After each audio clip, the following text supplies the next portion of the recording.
Halo, Assalamualaikum warahmatullahi wabarakatuh. My name is Muhammad Irfan. I'm from TB Class English Department. And now I would like to presentation about midterm semester radio broadcasting. And, and first is 5 karakteristik radio. Yang pertama adalah auditif, yaitu maksudnya radio is sound. Radio itu suara, hanya bisa didengarkan. Artinya media dengar. Komunikasinya berupa suara. Yang kedua adalah theater of mind. Siaran radio merupakan seni menyampaikan atau memainkan imajinasi pendengar melalui tata suara. Mencipta gambar di pikiran pendengar melebihi suara. Yang ketiga adalah transmisi. Proses penyebarluasan siaran radio pada pendengar melalui pemancar lalu dikirim oleh pesawat radio sesuai gelombang atau frekuensi masing-masing. Yang keempat adalah cepat dan langsung. Radio merupakan sarana tepat dalam menyampaikan informasi dibandingkan TV atau koran. Yang kelima adalah portable atau fleksibel.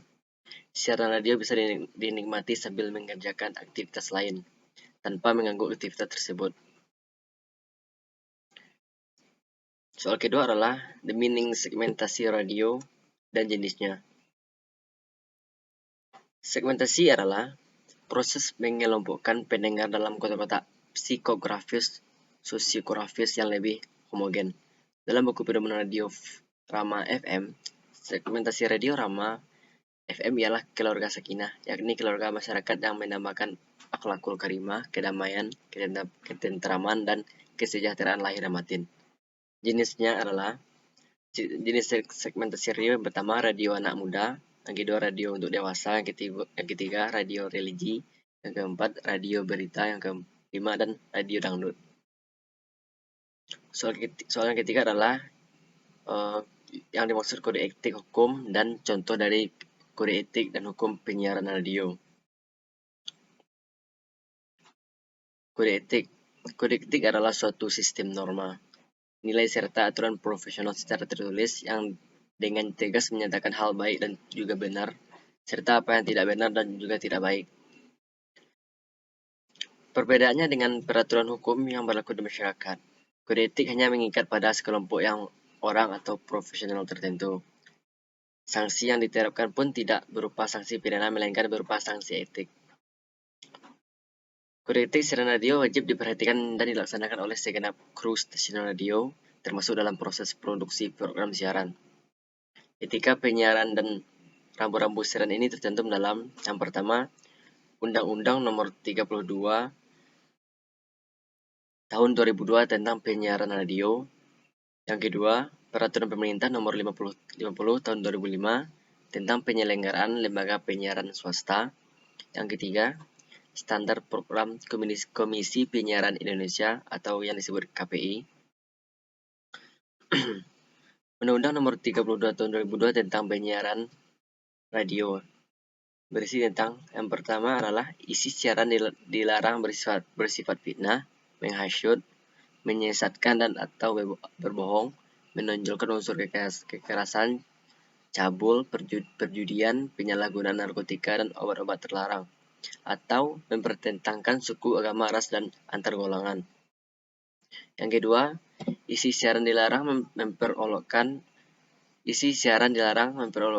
merendahkan, melecehkan, atau mengabaikan nilai agama, martabat manusia Indonesia, atau merusak hubungan internasional. Yang ketiga, wartawan penyiaran dalam melaksanakan kegiatan jurnalistik media elektronik tunduk kepada kode etik jurnalistik dan peraturan perundangan berlaku. Dan masih banyak yang lainnya. Soal keempat adalah dasar penyusunan program radio. Yang dimaksud dengan programming adalah, atau lengkapnya programming adalah pengorganisasian program radio dan televisi dalam periode harian, mingguan, atau dalam periode 1 bulanan. Dalam bahasa Indonesia, programming adalah penjadwalan program yang diudarakan atau to be aired yang mempunyai sinonim dengan scheduling. Stasiun penyiaran harus dapat menyusun scheduling yang tepat sasaran dengan memperhatikan pergantian jadwal. Secara garis besar, pemrograman radio itu dibagi ke dalam 4 tahap, yaitu yang pertama adalah perencanaan program atau planning. Perencanaan program yang dilakukan oleh stasiun penyiaran harus strategis untuk merebut perhatian audiens, baik pemirsa maupun pendengar, sehingga tetap menjaga ketertarikan tanpa mengganti ke channel yang berbeda. Biasanya stasiun penyiaran akan menghadirkan program siaran sesuai dengan yang diminati audiens berdasarkan fakta dan data yang ada. Yang kedua adalah produksi atau akuisisi program. Produksi program siaran radio merupakan proses pengelolaan ide atau gagasan dengan mentransfer naskah suara dan menjadi suatu hasil nyata dari ide tersebut. Yang ketiga adalah eksekusi atau penayangan program. Yang keempat adalah pengawasan dan evaluasi program atau yang disebut dengan controlling and evaluation.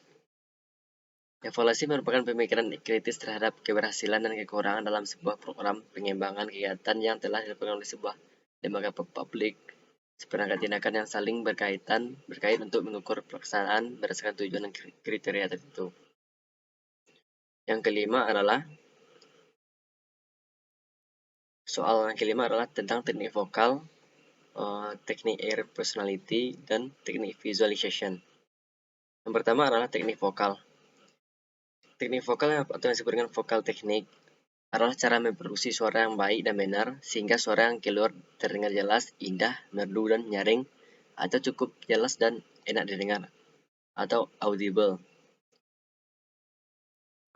Kita harus paham yang pertama artikulasi, kejelasan huruf kata, yang kedua pernapasan termasuk pengaturan jeda, pause dari per kalimat, yang ketiga aksentuasi atau stressing atau penekanan kata kalimat tertentu, yang keempat adalah intonasi nada bicara kita, yang kelima adalah frasering pemenggalan kalimat, yang keenam adalah tempo speed atau kecepatan kita, yang ketujuh adalah pace atau pacing langkah atau ketukan konstan dalam berbicara, yang ketujuh adalah inflection perubahan nada suara. Teknik vokal bisa juga disebut teknik suara atau voice technique karena suara penyiar dan MC harus bagus, enak didengar, natural, maka wajib baginya menguasai teknik vokal. Yang kedua adalah teknik air personality. Air personality merupakan sebuah daya tarik yang muncul atau tercipta karena kemampuan seorang penyiar menampilkan sesuatu yang khas yang tidak dimiliki oleh orang lain. Sementara menurut Alex Sobor dalam bukunya berjudul Analisis Teks Media menjelaskan bahwa air personality merupakan ekspresi on-air pembawa acara yang didapat dari emosi, pengalaman, eksperimen yang terus-menerus dari pembawa acara. Yang ketiga adalah teknik visualization. Visualisasi adalah membayangkan pendengar sebagai seorang teman dekat dan ada di depan meja siaran sehingga tercipta suasana yang hangat. Oke, itulah presentasi dari saya. Terlebih kurang terima kasih. Assalamualaikum warahmatullahi wabarakatuh.